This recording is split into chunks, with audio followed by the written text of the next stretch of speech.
अगर खुदा न खास्ता जंगबंदी नाकाम हुई तो क्या तीसरी आलमी जंग शुरू हो जाएगी?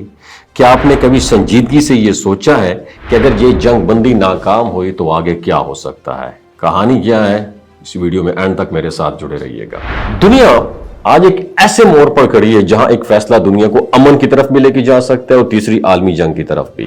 तो खास तौर पर इस वक्त जब ईरान, अमेरिका और इजराइल के दरमियान कशीदगी जारी है और पाकिस्तान के दरमियान सालसी की बहुत अहम कोशिश कर रहा है। हालिया रिपोर्ट्स के मुताबिक ईरान और अमेरिका के दरमियान आरजी जंगबंदी की अनाउंसमेंट की गई है और इसमें पाकिस्तान ने बहुत ही अहम रोल प्ले किया, जबकि मुज़ाकरात कहां पर जारी है? इस्लामाबाद में जारी है। लेकिन माहिरीन खबरदार कर रहे हैं कि यह जंगबंदी बहुत नाजुक मरहले पर है और मामूली वायोलेशन, खिलाफ वर्जी भी इन हालात को बहुत बड़े तसादुम की तरफ धकेल सकती है। अब जरा गौर करें, अगर ये जंगबंदी नाकाम हो जाती है और मुकम्मल दोबारा जंग शुरू हो जाती है तो यही वो लम्हा हो सकता है जिसे दुनिया तीसरी आलमी जंग के आगाज के तौर पर याद करेगी। और ऐसी जंग की सूरत में सबसे पहला असर इंटरनेट और बिजली के निजाम पर पड़ सकता है। आज की जंगें सिर्फ मैदान में नहीं बल्कि साइबर दुनिया में भी लड़ी जाती हैं। बड़े ममालिक एक दूसरे के इंटरनेट सिस्टम्स और पावर ग्रिड्स को निशाना बनाते हैं ताकि राब्ते का निजाम मुकम्मल तौर पर खत्म हो जाए। जब इंटरनेट बंद होगा, मोबाइल फोन नाकाम हो जाएंगे और मालूमात के तमाम जदीद जराए खामोश हो जाएंगे, तब लोगों के पास मालूमात हासिल करने का वाहिद जरिया पुराने तर्ज के रेडियो रह जाएंगे। उसके बाद शुरू होगा असल डिजास्टर।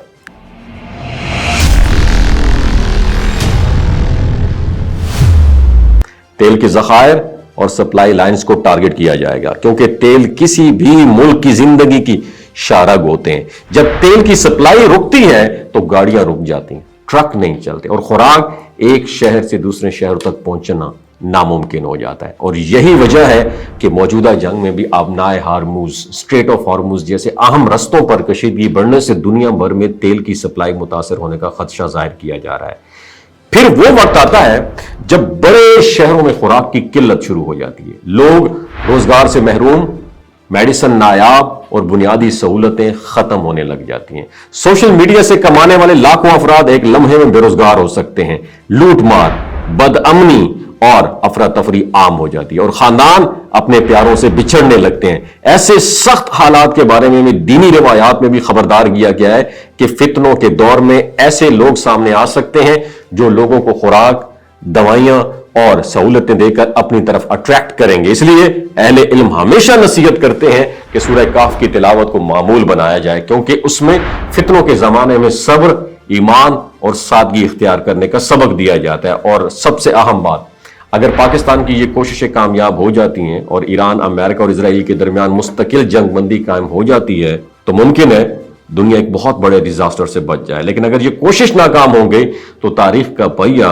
एक ऐसे रुख पर मुड़ सकता है जहां से वापसी आसान नहीं होगी। तो सोचने वाली बात यह है कि दुनिया वाकई अमन की तरफ बढ़ रही है या हम आहिस्ता आहिस्ता एक ऐसी जंग की तरफ जा रहे हैं जिसके असरात हर घर तक पहुंचेंगे।